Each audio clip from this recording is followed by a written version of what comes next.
Eu vim de uma igreja onde falavam assim, espere o tempo de Deus. Tudo era esperar o tempo de Deus. Só que o problema é que as pessoas que esperavam o tempo de Deus, elas estavam literalmente paradas. E eu não tinha conhecimento de Bíblia que eu tenho hoje, que eu vejo que quando Jesus chama Pedro, ele está trabalhando, o outro está fazendo, o outro está todo mundo ali fazendo aquilo que pode fazer com a capacidade que Deus deu.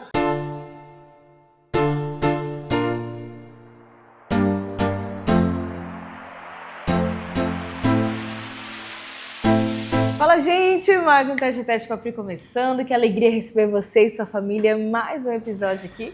E eu quero dizer pra você que é a primeira vez, seja muito bem-vindo. Já se inscreve aí no canal, já dá seu like. E você que já está aí, é da família, já é inscrito, bem-vindo novamente. Que alegria ter você aqui. Vamos pro nosso episódio de hoje. Hoje é daqueles episódios que nós amamos, que é o episódio temático, que é aquele que a gente está conversando com o pastor Diego. Eu queria dizer, bem-vindo, pastor Diego, mais uma vez aqui com a gente. É muito bom estar aqui com você, Eu adoro meu amor. também. Tu viu que eu já vim de verde? Eu vim de verde em tua homenagem. Ó, por quê? Palmeirense. Não, eu sou flamenguista. Não, isso aí não é de Deus, não. Ó, na tua sala tem verde. Eu nunca me acostumei com esse negócio. Tu começa a falar, eu tô tomando água. Aí eu penso que tu tá me gravando tomando água. Eu tava tomando água bem na hora. Não, mas a abertura tu não aparece, então, eu nunca me... Para não prejudicar aqueles que não prestaram atenção ao lance, vamos mostrá-lo novamente com a magia do replay imediato.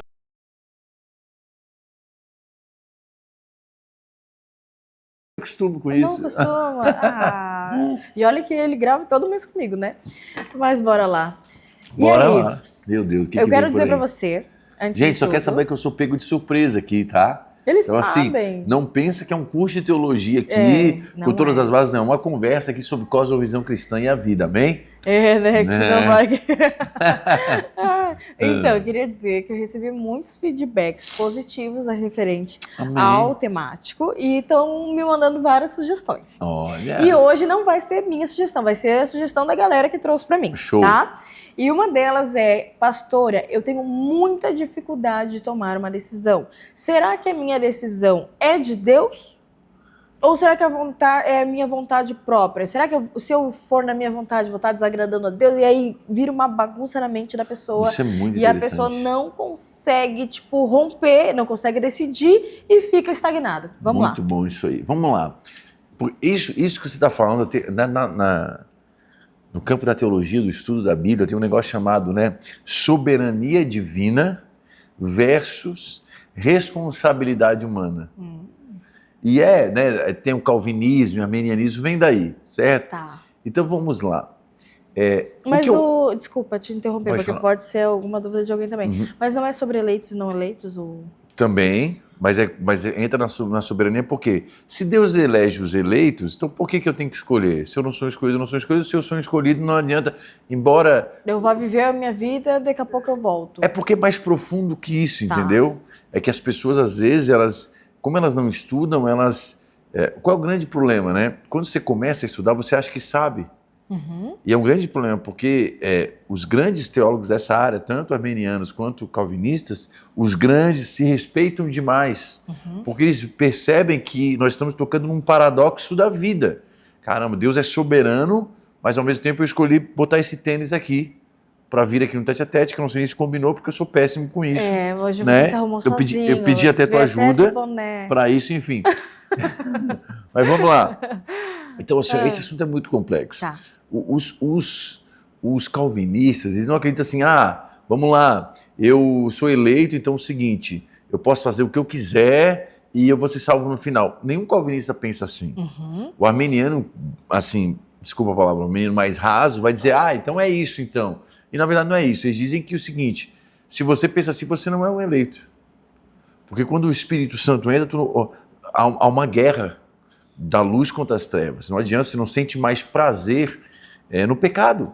Tu não sente mais prazer. O que os calvinistas, né, eles defendem é o seguinte, que quem coloca o desejo de santidade dentro de nós é Deus. Ou seja, mesmo quando você erra porque você é um pecador, quando você erra e você é um pecador, você se sente constrangido por aquilo. Aquilo não te faz mais bem. Antes você tinha prazer no pecado, agora o pecado não te faz mais prazer. Quem que fez isso? Foi você mesmo ou foi Deus? Foi Deus. O Espírito Santo que está dentro de você. Exatamente, ele diz, porque você foi um eleito. Tá. O arminiano, ele pensa um pouco diferente, porque o arminiano também não é assim, ó, não, eu que escolhi a salvação por mim mesmo, meu mérito, né? Não. Então, assim, isso é Pelágio. Pelágio, né? Ele foi um filósofo que acreditava que o homem tem o poder de escolher sobre o bem e o mal. Uhum. O arminiano não acredita nisso, né? Nem o calvinista. Por quê? Porque a nossa natureza é pecadora. Tá, nós somos então só um daí pouquinho, deixa eu terminar, porque o assunto é complexo. Tá. Né? Então é o seguinte, a nossa tendência é pecadora. Agora, qual a grande questão aqui? O arminiano, ele acredita que o Espírito Santo está, né, sobre a terra, sobre todos.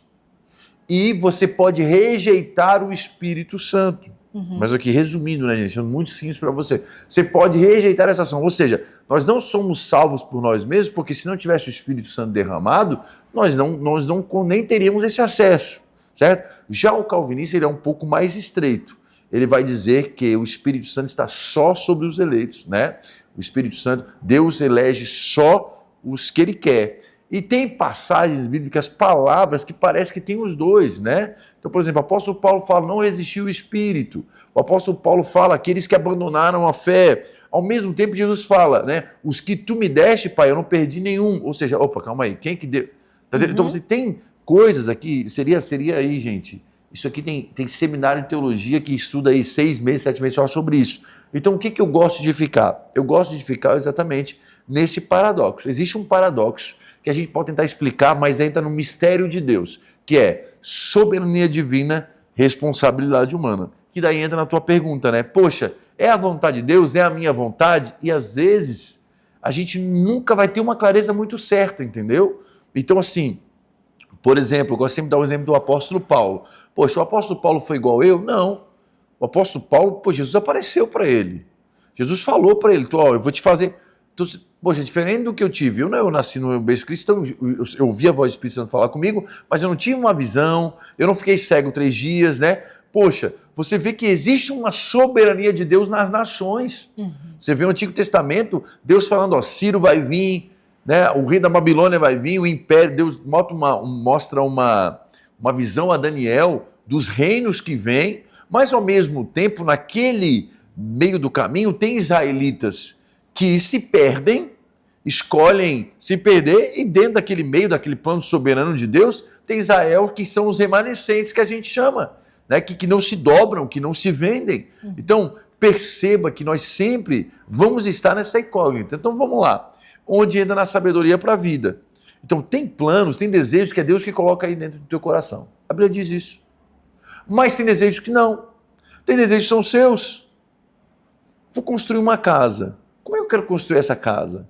Como é que eu vou arrumar dinheiro para construir essa casa? É de Deus, eu arrumo.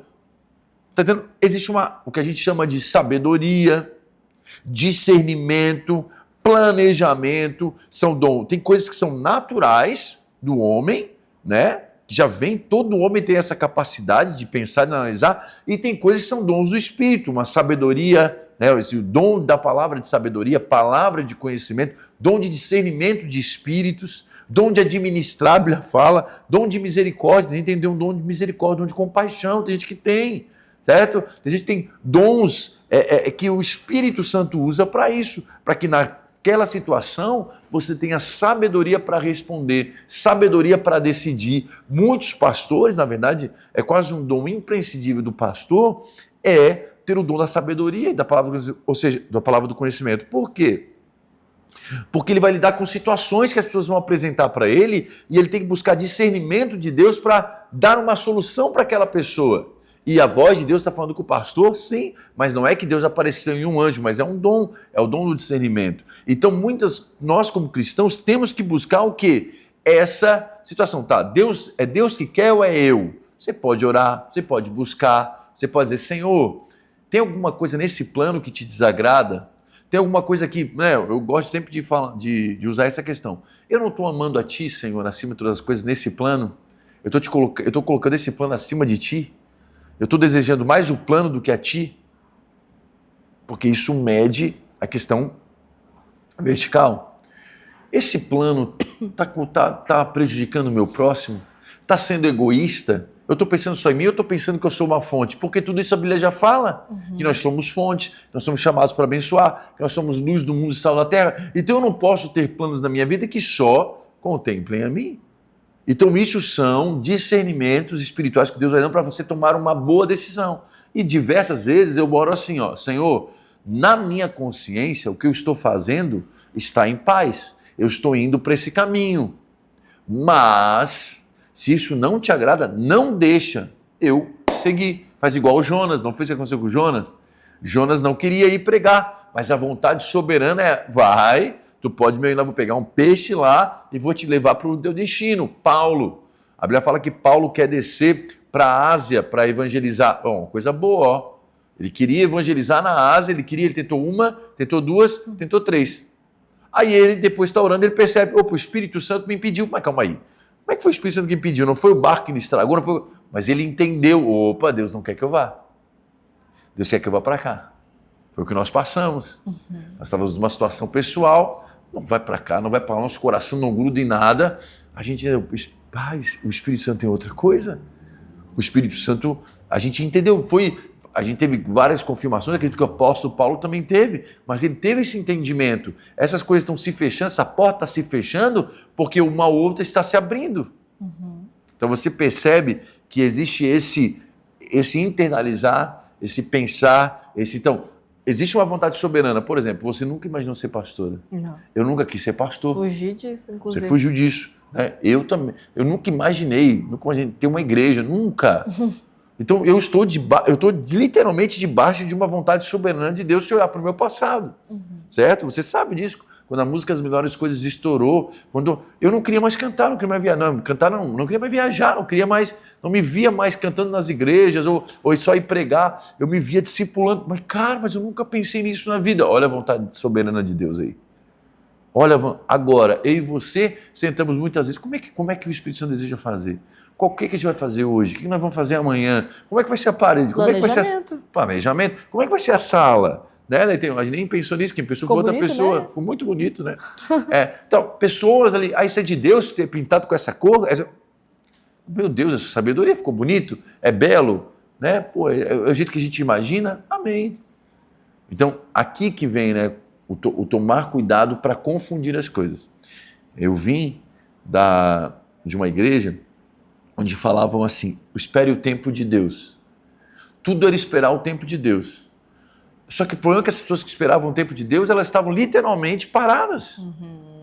E eu não tinha conhecimento de Bíblia que eu tenho hoje, que eu vejo que quando Jesus chama Pedro, ele está trabalhando, o outro está fazendo, o outro está todo mundo ali fazendo aquilo que pode fazer com a capacidade que Deus deu. Ninguém está ali parado, esperando o tempo de Deus, não. Eles estão diante de uma vontade, diante de diante de um desejo, diante de um sonho. Imagina, hoje, né, eu por muito tempo tive o desejo de ser um ministro de louvor, de gravar, mas... Puxa, se eu não tivesse desejo, quem sabe a Sunela não teria gravado, o Lucas não teria gravado. Eu aprendi a editar clipe, aprendi a gravar, aprendi a masterizar, tudo por um desejo que hoje deságua em algo muito maior. Mas se eu ficasse lá esperando, e qual é a vontade de Deus? Será que é a vontade de Deus mesmo? Tem tanta dificuldade. Não, meu irmão, eu tenho tempo, eu tô com esse desejo, tô com essa força interior, né? É claro que se eu voltasse hoje eu teria mais sabedoria lá atrás, mas na época não tem. Mas você está fazendo, você está em movimento. Uma hora a vontade soberana de Deus te pega, sabe? Uma hora Deus te leva para aquilo que Ele deseja. Mas, entretanto, todavia, você está ali buscando, você está ali ativo. Então vamos lá. Deus santifica a igreja. Sim, a Bíblia fala.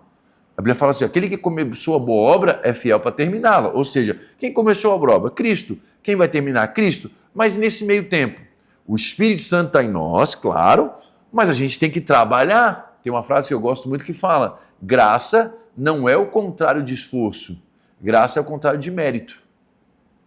Graça é nós não merecemos, mas graça nunca foi, não vou me esforçar. Então, está disponível a pureza, os dons, o dom de Deus, o fruto, está tudo disponível, mas você tem esforço lá para fazer aquilo acontecer? Então essa aqui é a grande diferença. Amém? Amém. E duas questões que eu ia falar, que daí Mas é Eu tô porque é um bem na hora- assunto muito Não, mas é complexo. porque tinha a ver com o que você estava falando. Agora Tá. talvez tenha perdido um pouco do fio da meada, mas vamos lá. A questão do livre-arbítrio e livre-agência, que daí tu estava falando ali a respeito, né, da questão. Tipo, se você pudesse dar uma palha do que é uma coisa e Sim. o que é outra, porque eu acho que a maioria dos cristãos, eu conversando... Não é nem que confunde, eu acho que nem sabe que existe a livre-agência. Sim. Ela conhece só o livre-arbítrio, é muito mais conhecido. Por exemplo, eu cresci ouvindo do livre-arbítrio. Sim. A livre-agência foi uma coisa de agora, Sim. entendeu? Então, tipo, qual é a diferenciação e o que ela significa? Vamos lá, vamos tentar aqui, gente. Como eu falei, não é uma teologia, né? Não, sim. Mas eu vou dentro aqui da minha limitação tentar explicar. Arbítrio fala de árbitro. Certo? Hábito fala de o quê? De julgamento. Então, livre-arbítrio é livre julgamento. Então, até onde eu sei, nem os armenianos acreditam no livre-arbítrio. Eles acreditam na livre agência. Por quê? Porque ninguém tem o livre julgamento, porque o nosso coração está inclinado ao pecado. Perceba? Certo? Então vamos lá. Nós, como cristãos, acreditamos na livre agência. O que é isso? O Espírito Santo está fazendo algo, e por ele estar fazendo algo, ele está abrindo os nossos olhos, a gente pode agir com isso. Então, por exemplo, se não tivesse a cruz e a ressurreição, o Espírito Santo não tinha descido. Sem o Espírito Santo descendo, ninguém poderia sequer ver Jesus, sequer acreditar. Por isso Jesus fala, né? O Espírito convence o homem do pecado, da justiça. Quem convence não é a pregação, é o Espírito. Mas então por que eu prego? Porque através da pregação o Espírito Santo usa. Então, essa é a grande diferença de livre agência e livre-arbítrio. O livre-arbítrio quer dizer que você consegue, pelas suas próprias aptidões, julgar as coisas. O cristão, ele se identifica muito mais com a livre agência. Por quê? Porque nós estávamos mortos em pecado. O nosso coração é enganoso. Então, gente, quantas vezes já aconteceu conosco? Quantas vezes já aconteceu comigo? Você está numa situação e quando vê o Espírito Santo abre o teu entendimento e a tua vontade é fazer igual Isaías. Ai, ai, ai, ai de mim. Meu Deus, o que eu estou fazendo? Meu, quem eu sou para falar uma coisa dessa? Quem eu sou para liberar um julgamento sobre alguém? Quem eu sou para comentar isso? Quantas vezes? Às vezes a gente está numa conversa que a gente falou uma coisa, aí tu vai para casa, comodozinho, aí tu vai orar, quando vem, cara, como é que tu fala uma coisa dessa? Sabe? Mas foi tu que chegou a essa conclusão? Não foi o Espírito que chegou e falou? Ou seja, aí dentro dessa agência do Espírito Santo você pode resistir. Ou decidir. Maravilhoso. Entendeu? Então eu acho que esse... Não sei se ficou claro. Não, mas ficou claro? Pra mim ficou, não sei. Né? Eu acho que é Se não isso aí. ficou, você Mas pode é claro, comentar. gente, que esse tema, soberania de mais Deus e amplo, né? responsabilidade humana, eu acho que é o tema mais complexo, né? Debatido aí da teologia. Então é claro que, com certeza, isso aqui é só um panorama para você saber pesquisar as palavras e tudo mais, para você poder ir a fundo, né, estudar por si mesmo. Muito bom. E ali, pode tomar a minha se quiser, tá? Posso? Pode estar aí tomando nada. Muito obrigado. Está tomando ar. E agora, muitas vezes, convivendo com você, eu já ouvi, inclusive em gabinetes pastorais, você dizendo assim, eu não acredito no microgerenciamento de Deus. O que Microgerenciamento do cosmos. Então vamos lá. Né? Então vamos lá. Microgerenciamento às vezes é um problema. Eu vou explicar por que é um problema. Não que eu não acredito que Deus faça pequenos milagres todos os dias. Eu acredito piamente nisso. Eu acredito que Deus faz milagres. Nós vivemos isso. Eu acredito que Deus ouve oração. A oração é a coisa mais misteriosa do mundo. Deus quer fazer, faz, mas ele geralmente faz através da tua oração. E ele fez assim porque ele escolheu fazer. Aí tem gente que fala, não, é porque você autoriza Deus a entrar no mundo natural, Deus é o mundo do céu, ele só pode entrar na terra e agir na terra por através de um homem. Parece que o homem é o seu senhor, eu né? não Eu consigo também chegar não nessa consigo. parada aí. Eu acho, poxa, como assim, né? O soberano está dizendo assim, deixa eu entrar aí na terra que eu criei, né? E só vai entrar se você deixar também. Não, eu acredito exatamente ao contrário. Sim. Eu acredito que Deus escolheu fazer as coisas em aliança com o homem e a oração é exatamente você imprimindo o teu coração com o coração dele. É uma comunhão, é uma relação íntima. A oração é a relação íntima. Tu tá ali ouvindo o Espírito e o Espírito tá falando contigo e você vai orando sobre algo. Pô, Deus, mata aquele lá, faz justiça. Quando você tá pedindo perdão. Quando você, sabe, quando você vê, você tá ali Mas como a minha oração mudou? Mas porque você foi alinhando a tua vontade com a vontade de Deus. Então eu acredito muito no poder da oração. Nós somos uma igreja de oração, sem sombra de dúvida, ok? Mas vamos lá. Se eu acreditasse que Deus fica microgerenciando, eu teria um problema com a criança que morre de câncer com uns 3 anos e os pais oraram.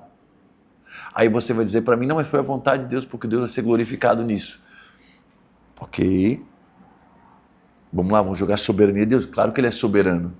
A vontade dele é soberana. Ele pode fazer o que Ele quiser. Mas Deus não tinha tanta coisa para fazer, em vez de matar uma criança de 3 anos para o seu nome ser glorificado. Você entende como isso fica complexo? Agora, como que eu aprendi a lidar com isso? É claro que Deus é soberano. Então, a palavra de Deus conta uma narrativa. Criação, queda. Queda. O que veio com a queda? Doenças. Nós sabíamos que Deus não criou doenças. A doença é um sinal que esse mundo está longe do seu Criador. É um efeito lá de Adão. É isso que é assim que o cristão justifica a doença. A morte também é um efeito. Por quê? Tu pode ficar sarado hoje, Deus pode te curar hoje. Claro, através da oração ele pode fazer o que ele quiser. Mas amanhã tu morre de novo. Por quê? Porque nós ainda estamos no tempo em que o pecado habita no mundo. Nós estamos ainda num tempo onde o reino de Deus não é completamente manifestado. Então o que vai acontecer? Vai acontecer que quando a criança morre, não é que Deus quis que aquela criança morresse no sentido de microgerenciar. É que, de alguma forma, aquela criança morrer, aquela tristeza acontece, o pai e a mãe refletem. A dor toca eles. Então, eles vão ter uma empatia com outra família que perdeu criança que eu e você não vamos ter, porque a gente nunca perdeu um filho. Mas aquele casal que perdeu o filho, ele tem empatia com a dor. E esse mundo aqui é de dor. Jesus foi um homem de dores, Isaías diz. Homem de dores, ou seja, esse mundo aqui, se você quer se livrar da dor, meu irmão, não existe. Porque esse mundo está. Por isso que uma grande alavanca dos falsos profetas é o quê? Prometer uma coisa que você precisa. Todo mundo está doendo, todo mundo tem dor. Todo mundo é traído, todo mundo tem uma doença, tem uma gripe que seja, uma dor na coluna, todo mundo tem alguma coisa, todo mundo quebra um dia, né? Pode quebrar, né? Então quando vem um falso profeta e dá um sinal miraculoso, cara, é muito fácil, só que o problema é que isso em 10 anos de cristão não se sustenta. Quando a pessoa não conhece nada da Bíblia, não teve tempo para refletir na vida, ele acredita piamente naquilo ali. Mas aquela vitória que Deus deu naquele momento ali, amanhã Deus não dá naquela outra área que ele queria tanto. Todo mundo aqui já passou por isso, do não de Deus, né, da coisa acontecer. Então vamos lá. Eu não acredito que isso fique assim, ó. Eu quero que vocês vista verde hoje. Vira à esquerda agora. Acredito que Deus pode dar uma direção? Estou sentindo de fazer. Teve um sonho. E daí o Espírito Santo vai dizendo, ó, vai lá em tal lugar, vai, fala com fulano. Acredito, mas não é um microgerenciamento, é a soberania, é uma ação do Espírito Santo ali naquela questão, como aconteceu com Pedro, como aconteceu diversas vezes nós vemos na Bíblia, direções claras do Espírito Santo para a obra da redenção. Então, assim como a doença e a morte são um sinal da velha vida, do mundo caído, a ressurreição de Cristo, o nosso testemunho, a ressurreição, o testemunho dos apóstolos e o Espírito Santo são os 3 grandes sinais. Isso é forte, eu acho que eu nunca preguei sobre isso, tá? A ressurreição de Cristo, o testemunho dos apóstolos e o poder do Espírito Santo são os grandes sinais da nova vida. Uau. Então, vamos lá. Mas nós estamos no meio do caminho ainda. Nós estamos no já ainda não tem nenhum anjo aqui. A gente peca, a gente erra, a gente grita, a gente se estressa. Porque nós estamos nisso aí, nós ficamos doentes. Hoje eu oro por um enfermo, amanhã é outro que ora por mim. Não é assim? Hoje a gente perde perdão, amanhã a gente perdoa. Então, esse mundo aqui é assim. Então, dentro desse macro, vontade soberana, nós fazemos microgerenciamentos. O homem faz. É isso que eu acredito.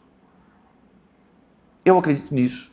Então, por exemplo, você lá recebeu tanto de lucro. Você podia comprar um carro top das galáxias. Não estou falando contra comprar carro. Mas você fala, cara, eu vou comprar um inferior, isso aqui eu vou doar. Foi Deus que falou isso para ti? Cara, dentro da criação, queda, redenção, dentro do Espírito Santo habita em ti, te dá sabedoria, te mostra a voz dele? Acredito completamente, mas Deus não te manipulou para tomar aquela decisão. Tá entendendo? Uhum. Ao mesmo tempo, quando você perde uma coisa muito... perdi minha empresa. Poxa, foi vontade de Deus que isso acontecesse. Tá, Deus, por quê? Deus queria que a tua família passasse por privação? Se Deus tem esse poder, então se esse Deus tem esse poder, por que ele não se preocupa então com as crianças da África? Por que ele não se preocupa então em curar essas... Vai numa clínica de câncer, tu vai falar, pô, mas se Deus quer quebrar minha empresa, por que ele não restaura aquela doença? Então isso aqui é muito complexo, tá entendendo? Agora, se você entende que... Duas coisas, é importante esses dois adendos, né? Primeiro, Deus pode fazer o que ele quer. Se Deus quer endurecer o coração e fechar uma empresa, ele pode fazer. Se Deus quer curar, ele cura, nós vimos isso. Ok? Através da oração, mas isso não é uma regra. Então, o que acontece? Geralmente, quando você quebrou a tua empresa, sabe quem sabe você não administrou mal? Quem sabe você não foi orgulhoso, não pediu ajuda? Quem sabe você não errou? Eu sempre falo pra ti, né? O cara da locadora lá. O cara tava na locadora, mas tava vindo a Netflix, pô.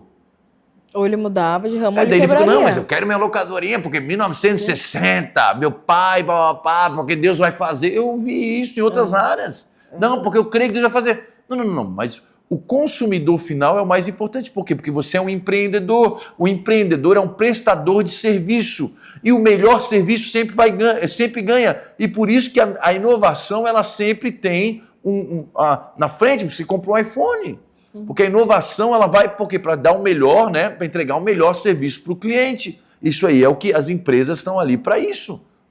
Então não é você o centro. E nem a tua empresa. É o cliente. Quem sabe você não teve sabedoria. Você não foi num curso que você devia ter ido. Você não fez a sua parte. E a empresa, infelizmente, quebrou por falta de gestão de negócio. Tá entendendo? Então, na tua oração lá, você podia, Senhor, por que eu não estou fazendo? A renda está caindo. Por que eu não estou fazendo? Não estou vendendo, Senhor?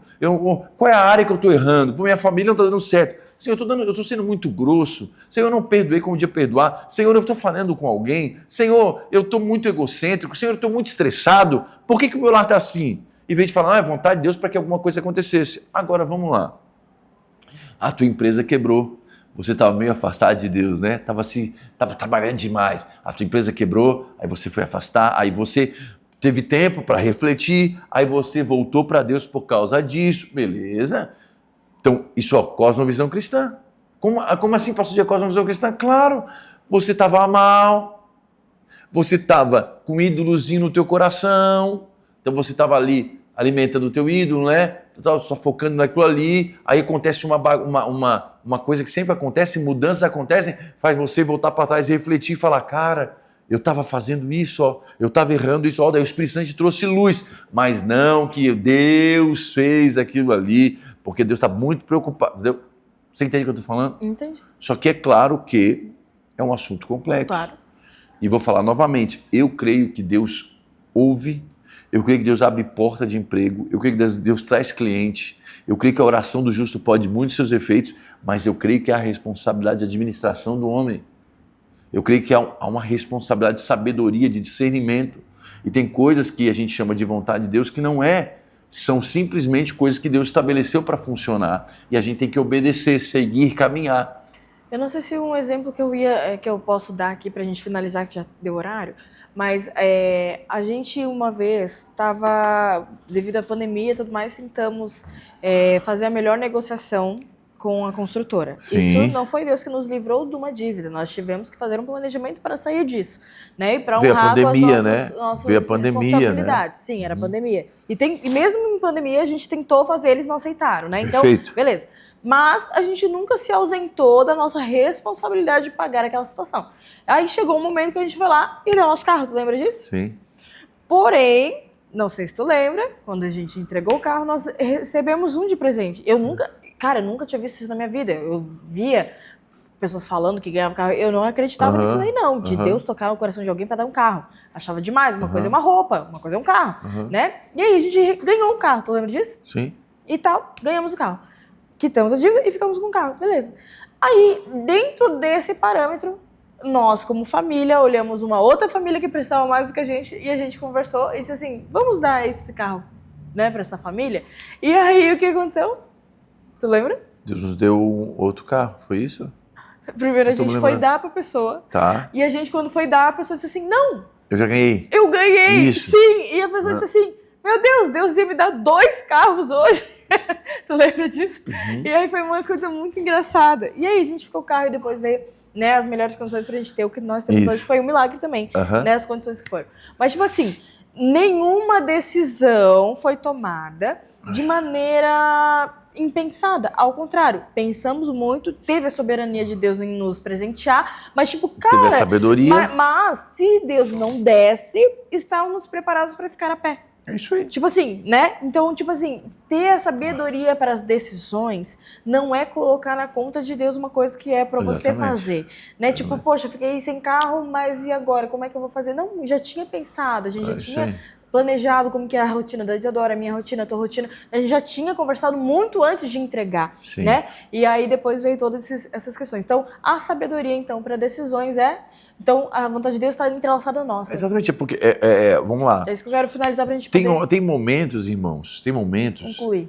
que, por exemplo, eu quero casar com uma pessoa. Tá. Tá, beleza, pastor, é a vontade de Deus ou é a vontade minha? Pô, é os dois, né? Tu tá gostando dela, ela é bonita, tu é feio, mas ela é bonita, né? Mas acontece, pô, tu tá ali, tu vê, claro, tu tá apaixonado, beleza. Aí tu pensa assim, cara, é a vontade de Deus, é a vontade tua? Mas ao mesmo tempo é a vontade de Deus, porque se Deus não quiser, ele interfere de alguma forma. É assim que eu acredito. Mas geralmente, Mas e aquelas que tomaram a decisão? e se arrependeram porque Não, acharam que era a vontade de Deus. Não se arrependeram. Deu algo muito ruim. Perfeito. Mas é algo horrível. Casamento vai dar algo ruim, né? Uhum. Então, vamos lá. Não, vamos lá. É que daí entrou numa... Esse assunto acho que podia ficar falando. Não, agora vai ter que falar, vai ter que Casamento, encerrar, poxa, vai ter que o encerrar. pessoal gosta, Vamos então lá. vai. É vontade de Deus É. ser um homem cheio do Espírito Santo, certo ou não? Você tem um Espírito Santo ali. Você tem paz, você tem Espírito Santo, você tem paz. Você vai pedir conselho. Aí você tem Espírito Santo, você vai pedir sabedoria para os teus pais. Primeira coisa que os teus pais vão dizer, ou um pastor, ou um mentor, que alguém que você tem. Se você é um ser espiritual, você tem conselheiros e mentores. Aí eles vão te falar assim, ó, olha como ela trata o pai. Olha como ela trata a mãe. Vá lá, conversa com o pai e com a mãe. É a primeira coisa. Veja a família, não é assim? Veja a família. Poxa, como é que a família funciona? O que ela almeja? Pô, tu quer ser missionário e a mulher quer ser atriz de Hollywood. Mesmo nada a ver com as crianças. Aí já vem o namoro, já vai vir um alinhamento. Entendeu? E nesse você vai entender, cara, não foi a vontade de Deus. As pessoas usam isso, não foi a vontade de Deus. Mas certo teria que ser assim, ó. Decidi errado. Não foi a minha vontade, e aqui não foi a vontade de Deus, né? Deus não apareceu para mim falando, eu só acredito, irmãos, que a vontade de Deus, quando Deus tem alguma coisa para alguém, ele fala com clareza. E não é assim, Não é bagunçado. visão. Não, meu irmão, vem um anjo e já aparece, e vem falar contigo, e você tem uma convicção que não é tua, que aquilo ali é, e ponto final, acabou. Assim, o restante, quando Deus te dá esse espaço, é para você pensar, é para você meditar. Para encerrar, Moisés falava com Deus, face a face. A Bíblia fala de Moisés o seguinte, com os outros profetas eu falo de sonhos e visões, mas com Moisés não é assim, ele fala face. Moisés estava morrendo na administração do povo de Israel. Aí vem Jetro, seu sogro, que a Bíblia fala que não temia Deus. E deu um conselho. E deu um conselho, tu vai morrer dessa forma. Tu, poxa, separa assim, ó, homens, líderes de 10, líderes de 100, líderes de 1000, separa assim. Faz Só dessa vai forma. chegar a você o que precisa ser. E Moisés fez isso e deu certo. Sim. Poxa, mas Deus não podia falar isso para Moisés? Podia. Mas vamos lá. Moisés não vai ficar soberbinho, não? Nossa, Deus fala tudo pra mim. Não preciso ouvir mais ninguém. Exatamente, Não é? exatamente. Então, por exemplo, assim, olha só como a sabedoria estava aí, ó. Busca a sabedoria, faz a tua parte. É isso que eu digo. Em algum momento isso acontece. Agora, vamos voltando, finalizando, né? Soberania de Deus. Eu creio que Deus responde oração, nós vivemos milagres, as milagres, certo? Mas creio que coisas naturais também aconteceram com a gente, como aconteceu tudo na pandemia, a gente foi afetado também. Deus não... Deus supriu, Deus não deixou faltar nada, mas a gente teve coisas que a gente teve que parcelar, tivemos coisas que a gente atrasou, como uma questão, tivemos que renegociar, pedir para a sabedoria de Deus, né? Do carro que tu não falou, a proposta que eles aceitaram foi exatamente a proposta que a gente fez na pandemia. Na época, sim. Porque na pandemia a gente falou, do meu carro, que eu tenho. O que tem, assim, né? E eles não aceitaram. E lá depois de, acho que 3, 4 anos, eles aceitaram o quê? O carro. O carro. Ou seja, sabedoria, porque era o que a gente tinha. Eu não posso pagar uma coisa que eu não tenho mais. Perfeito. Eu não posso fazer uma dívida a mais para pagar. Sabedoria. Não adianta. Não, é o seguinte, eu quero que tu pague 5 por mês. Não, é Deus que abriu essa porta. Eu não tenho condições de pagar 5 mil por mês, meu irmão. Então vou me atrelar numa nova dívida. Vai empréstimo, vai para isso, e daí se embola todo, né? Se embola todo, né? Então, assim, sabedoria para tomar decisões. Vontade soberana. Quando for vontade soberana, você vai ver que você não vai nem ter escolha quando você vai, igual eu, pastor, aqui, em uma igreja. Pastoreando, meu Deus do céu, né? Só Deus, a vontade soberana, sem dúvida nenhuma. Geralmente essa vontade ela vai acontecendo, você nem percebe. Mas também existe a responsabilidade do homem na administração que Deus deu. Deus deu uma vida, Deus deu tempo, Deus deu talento, Deus deu uma cabeça para pensar, uma cabeça para analisar, uma cabeça para tomar boas decisões. Jesus não fala, o filho das trevas são mais prudentes que os filhos da luz. Então existe essa cabeça para pensar, existe essa forma para tomar boas decisões. Então é isso. Também sabedoria para a vida. Eu falo brabo, né? Você fala, tu percebe? Tu percebe? Não, agora eu percebi assim. Vocês entendem que agora eu tenho passagem direta pro céu, né? Porque... Mas com ela não é assim não, gente. Com ela é só... Sabedoria para as decisões. Espero que você tenha sido ministrado pelo Senhor por esse tema. E você que eu gostaria de deixar outros temas que você tenha dúvidas, quer saber, para que a gente possa estar discutindo aqui junto, né? Coloca aí nos comentários que a gente vai ficar muito feliz de receber a tua indagação, igual foi essa. Essa foi de alguém que quis saber. Amém. Então, tema difícil, hein? Tema difícil, espero que tenha sido sanado aí um pouquinho aí, né? E se ficar mais dúvida, depois você chama aí o pastor Diego. Amém. Amém. Deus abençoe você. E até o próximo Tete a Tete.